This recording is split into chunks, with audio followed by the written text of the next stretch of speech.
거의 절대 권력이었습니다. 거의 10여 년 가까이 진짜 와, 그 사람 모르는 사람이 없어. 모두가 인정하는 그런 분이었는데 저한테 갑자기 그분이 전화가 왔어요. 세병원님, 저품 어떻게 탈출하셨냐 좀 알고 싶다. 깜짝 놀랐죠. 선택을 해야 됩니다.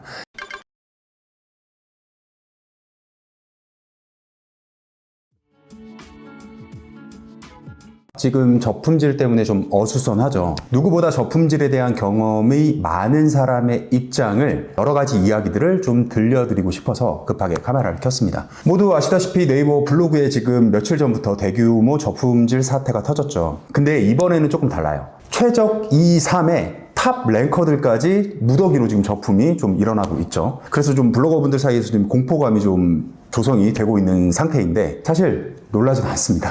이미 겪을 만큼 겪었거든요. 2016년 그리고 2019년 9년 전, 6년 전 이렇게 벌써 2번이나 저는 저품질을 자력으로 탈출을 했었습니다. 그래서 오늘 여러분들이 궁금해할 만한 여러 가지 경험들에 대해서 들려드리려고 해요. 영상 끝까지 챙겨보시면 앞으로 여러분들이 블로그를 운영할 때 뭐 피해야 될 것들 그리고 최악의 상황에서 어떻게 선택을 해야 되는가 이런 요령들을 좀 아실 수 있게 될 거예요. 사실 이런 저품질 사태는 처음이 아닙니다. 저는 지난 10년 동안 수많은 탑 랭커들의 저품질을 봤어요. 물론 탑 랭커가 아닌 분들도 정말 많이 봤고요. 진짜 어디 가서 들을 수가 없어요. 그런 경험 이야기들을 좀 해드릴게요.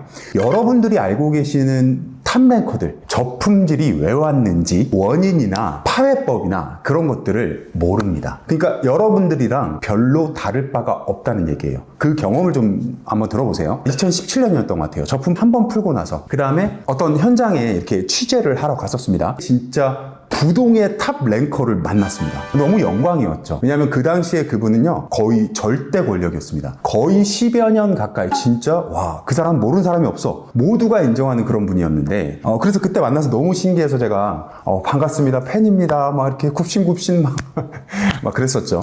그랬는데 한두 달도 안 돼서 저한테 갑자기 그분이 전화가 왔어요. 세병원님, 저품 어떻게 탈출하셨냐 좀 알고 싶다. 깜짝 놀랐죠.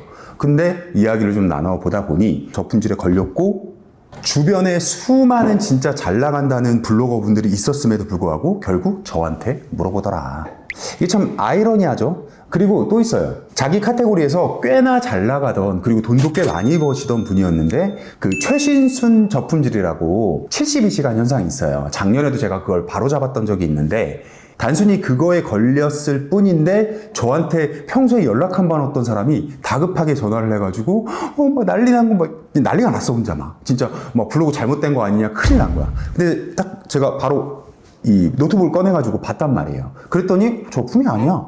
그냥 72시간 현상이야. 근데 블로그를 그렇게 오래 한 사람인데 그 로직 자체를 모르고 있더라고. 이분뿐만 아니라 지금 말씀드린 이 최신순 저품 뭐 그런 현상을 발견조차를 못하고 아니면 그런 로직 자체를 모르고 있는 분들은요 지금 현직 전업 블로거들 중에서도 이렇게 연락을 갑자기 해서 물어본 사례가 정말 많았어요. 이게 참 아이러니하죠. 평소에 진짜 연락도 없었고 그리고 딱히 저랑 그런 친분 관계가 있지 않은 사람인데도 막 다급하게 전화를 갑자기 합니다. 사실 제 입장에서 보면 약간 무례한 거죠. 그런데도 사실 그렇게 하더라. 친절히 답변도 했고 이렇게 알려줄 수 있는 한은 말씀을 드렸습니다. 왜냐하면 얼마나 그게 다급하고 얼마나 당황스러운 상황인지 누구보다 내가 잘 아니까 무시할 수가 없더라. 자, 근데 문제는 탈출이 쉽지 않다는 거죠. 세병원님, 저품에서 탈출하려면 어떻게 되나요? 방법 좀 알려주세요. 일단 결론은 가능해요. 가능한데 그 전에 먼저 받아들여야 돼요. 불톡에서 봤는데 저품질로 나와. 한두 개가 아니라 여러 개가 새로 쓰는 글이 막 저품으로 나와. 그러면 이미 그때는 때는 늦었어요. 그거는 저도 어쩔 수가 없어요. 당장 하루아침에 그걸 복구할 수 있는 방법은 없다. 자, 그래서 일단 받아들여야 되고요. 받아들이세요. 그리고 그 다음에는 선택을 해야 됩니다.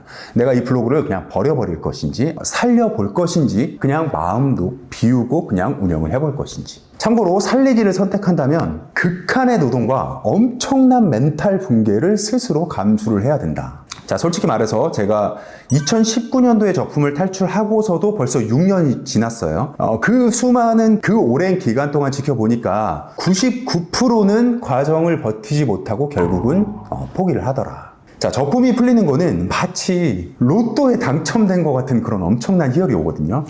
그러다 보니까 그 반대로 그 엄청난 멘탈 붕괴를 스스로 감내를 하다가 이게 진짜 될까? 이게 맞는 걸까? 이런 생각이 오는 순간 갑자기 드라마틱하게 풀리는 경우가 있더라. 그게 이제 제 경우였죠. 하지만 이게 확률적으로 절대 쉽지가 않아요. 그래서 깔끔하게 포기를 하는 것도 현명한 선택이 될 수 있다고 봅니다. 자, 그럼에도 불구하고 살려보겠다면 선택을 할 수도 있겠죠. 그래서 그 요령을 함축적으로 다시 좀 설명을 드리자면, 일단 결론, 마이너스를 플러스로 바꾸면 됩니다.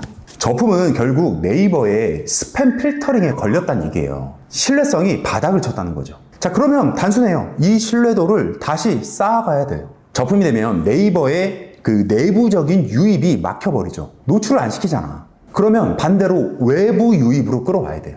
여기서 말하는 외부 유입은 네이버의 검색 노출이 아닌 모든 것들, 키워드 검색 노출이 아닌 모든 것들. 예를 들면 6년 전에는 네이버 메인에 노출되는 전략이 있었지만 지금도 메인이 없는 건 아니지만 홈피드가 있죠. 홈피드에 어떻게 하면 내 컨텐츠를 노출을 시킬 수 있을 것인가를 연구해서 계속 거길 파고들거나, 아주 작은 키워드, 아주 세부적인 키워드, 아무도 안 찾아볼 것 같은 키워드를 그냥 공략을 해서 글을 쓰거나, 혹은 구글이든 뭐 유튜브든 네이버 외부에서 트래픽을 발생을 시켜서 내 블로그로 들어오게 만든다거나, 이렇게 해서 여러 가지 방법을 통해서 내 블로그를 어떻게든 들어오게 만들어야 되고, 그리고 더 중요한 거는, 자, 들어왔잖아요. 그 다음에는 공감, 댓글, 체류 시간, 스크랩, 그리고 여러 가지 클릭, 다른 포스팅을 클릭을 한다든지, 이런 여러 가지 사용자의 상호 반응들, 좋은 상호 반응들이 나올 수 있게 만들어야 돼요.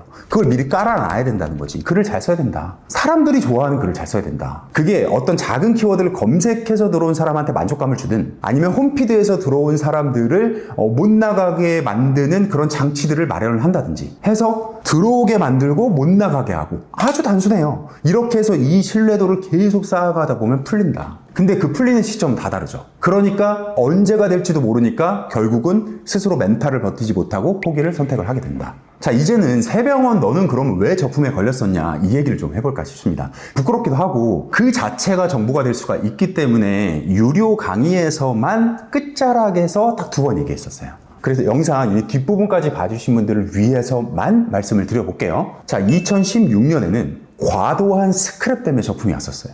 모든 글에다가 스크랩을 다 먹인 거야, 스스로. 지금은 스대공 분위기가 하나의 무슨 캠페인처럼 막 이렇게 너도 나도 하고 있잖아요. 그 당시에는 그게 없었어. 블로그 글을 내가 스스로 스크랩 한다. 이게 사실 어뷰징인데 그거 자체가 되게 고급 정보였어요. 믿기 힘들죠. 진짜 그랬어, 그때는.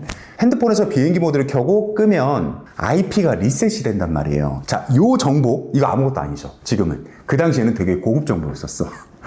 스스로 내 글을 매번 스크랩을 넣었었다. 그러면 그게 계속 스팸 필터링 점수가 쌓였던 거예요. 그런데 어느 날 갑자기 제가 상위 노출에 욕심, 눈이 멀어가지고 한 개의 포스팅, 나 무슨 포스팅인지 아직도 기억나. 여행 포스팅이었어요. 대가성도 아니었어. 방문자의 눈이 멀어가지고 7번인가? 8번. 많이 하지도 않았어요. 그 글 그렇게 하고 나서 그냥 바로 하루아침에 저품질로 낙인이 찍혀버렸었다. 근데 제가 그 글 하나 때문에 그런 게 아니라 계속 쌓여왔던 거예요. 제가 이런 경험이 있기 때문에 스댓공 별로 안 좋아하는 겁니다. 스댓공 어쩌다 한 번씩이나 하는 거지 그렇게 주기적으로 계속한다? 그거 스팸 필터링 지수가 쌓인다니까요. 진짜로.